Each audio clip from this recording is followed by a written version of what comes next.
Liberation. It came in February 1945 for those who survived the Nazi concentration camps. The American troops had finally arrived.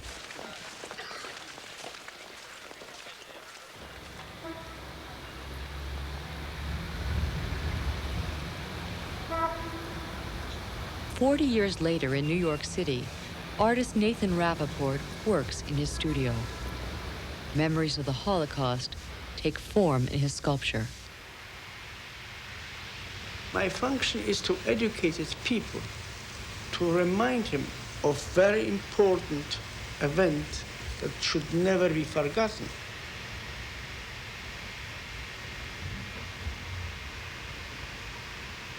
In this work, it is the American soldier liberating Europe that is remembered.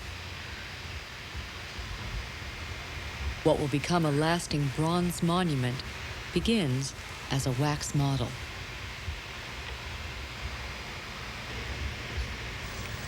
This is the only heritage we really have, which means it's memory. We are people of many memories.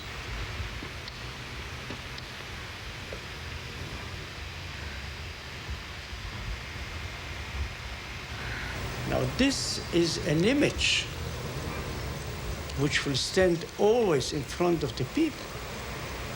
This is why I'm choosing the best material, which can stay for centuries, to remind people that things can happen again and they have to be aware of it. So it is a function. It's not only a decoration.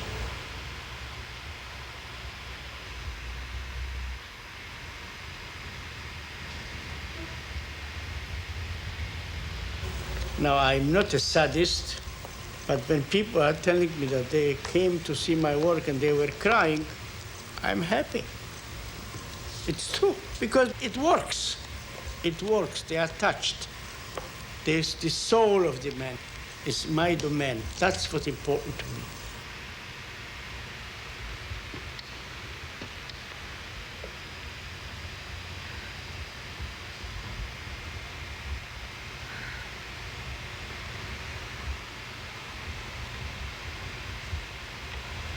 It's a dialogue between me and the clay.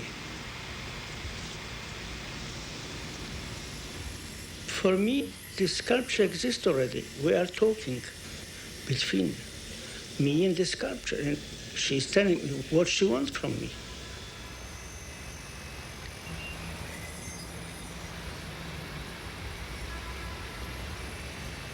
It is a symbol of compassion, and the two figures have one heart. See, they are just fusing one in another. It is a fusion between the lifeless, almost weightless body of the prisoner of the concentration camps as a symbol of what Europe was at that time, and the young, wonderful man who came to liberate Europe, like from another planet.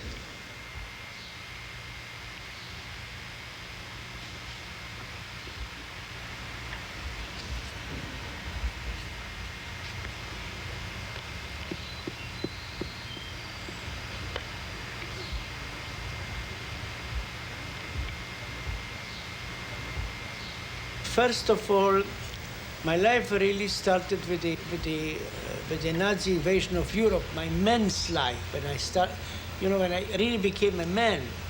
And this was such a trauma that you couldn't go out from it. And it goes after me all the time. You just, I was crying 40 years with sculpture. This was my tears, really. This was the way I could express myself. You have just a dream and something push you to do something, but you never know what will it be, really. And thank God for that, because if I would know, it would be not interesting. The whole thing is the challenge, how to make from this something which I really want to do, and it must be magnificent. The idea is there. Then is the other process, how to enlarge, to make it a real sculpture, seen from all sides, in lights, keeping the form strong and clear, and not to lose the idea.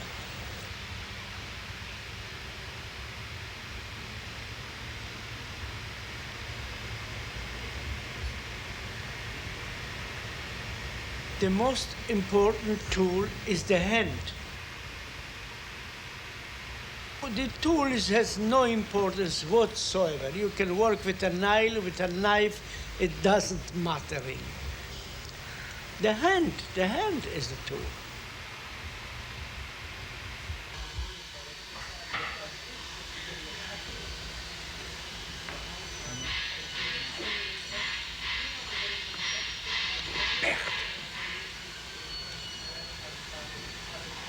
And the hand is connected to the heart immediately. So it's really the heart is working, not even the hand. It just has to come from here, whatever you do.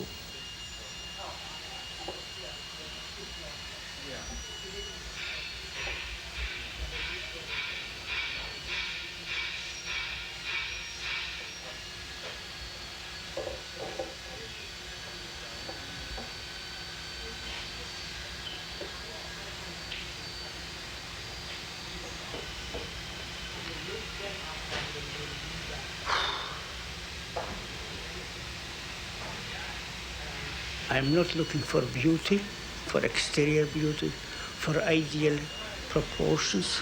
I'm looking for character. I'm taking from nature and manipulating in a way that it should express what I want. Changing the proportions, changing movement. It's not a copy of nature. Nature is a dictionary, and I'm choosing my words, what I want to use from them.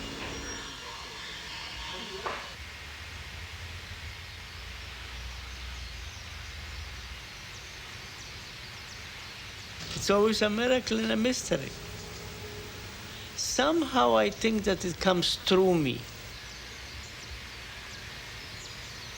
Something higher is behind the whole thing.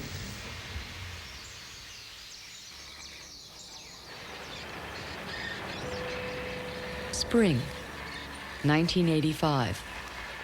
2 years after Nathan Rapoport began his work on liberation, the completed bronze sculpture arrives in New Jersey's Liberty State Park. In a month, it will be dedicated as a public monument. But first, it will be set on its permanent base within sight of the Statue of Liberty. We have to take care very slowly. It will take a few more minutes, but this is the most important one. No problem. We were talking about it so many months, how to relate to the sun. And now we are facing the problem.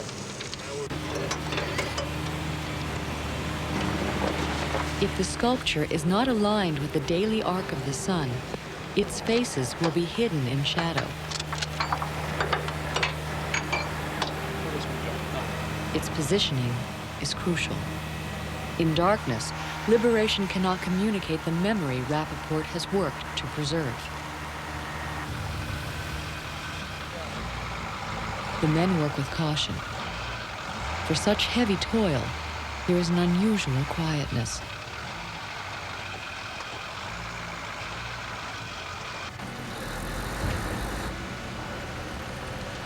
Now the moment has come to angle liberation on its base so that it will catch the full light of day.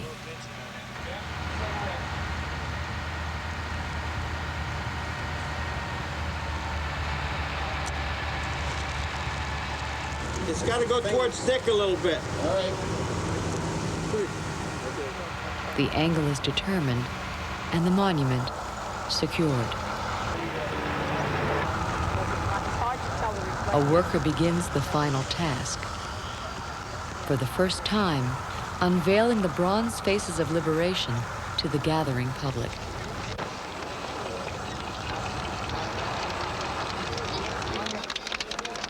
Nathan Rapoport's work is complete.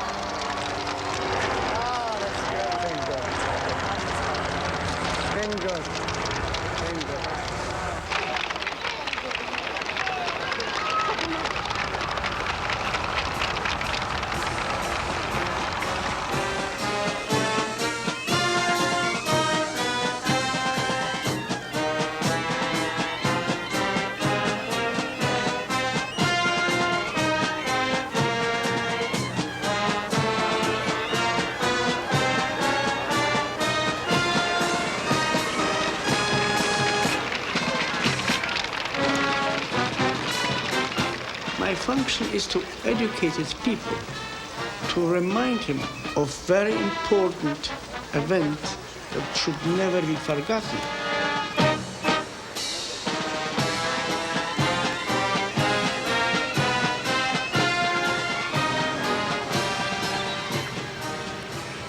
Now it is a work for everybody.